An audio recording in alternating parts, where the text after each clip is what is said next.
C'est Oui. sûr que si vous volez, par exemple, sur un cheminement, ça veut dire une ligne droite le long du relief qui est plutôt, positive, qui porte, voire qui monte. C'est sûr que si vous restez bras haut, si vous restez main dans les commandes et plutôt bras haut, dès que ça va bouger, en fait, les déséquilibres de votre corps va faire que l'air de rien, vous allez mettre des petits coups de commande, en fait. Et ces petits coups de commande vont plutôt faire bouger la voile, en fait. Donc après, on sait plus s'il faut en remettre plus ou laisser plutôt faire. On va dire que c'est compliqué dans ces moments-là d'être vraiment bras haut. Donc il y a une technique qui marche bien, c'est de tenir les élévateurs arrière parce que il y a beaucoup de voiles avec une poignée ou une barre sur les élévateurs arrière, même sur des ENB Sport. Donc en mettant ses mains là-dessus et en gardant les poignets en main, eh ben, on va s'obliger à rester vraiment bras haut. Il ne va pas y avoir de mouvement de frein parasite.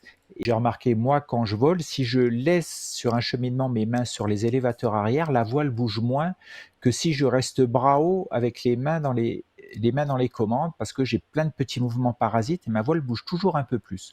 Donc en mettant les mains sur les arrières, il est plus facile de laisser voler et les mains sur les arrières peuvent aussi permettre de contrôler la voile, quoi, On calme, en on calme, tangage et en on calme la voile, quoi. Et si voilà. besoin.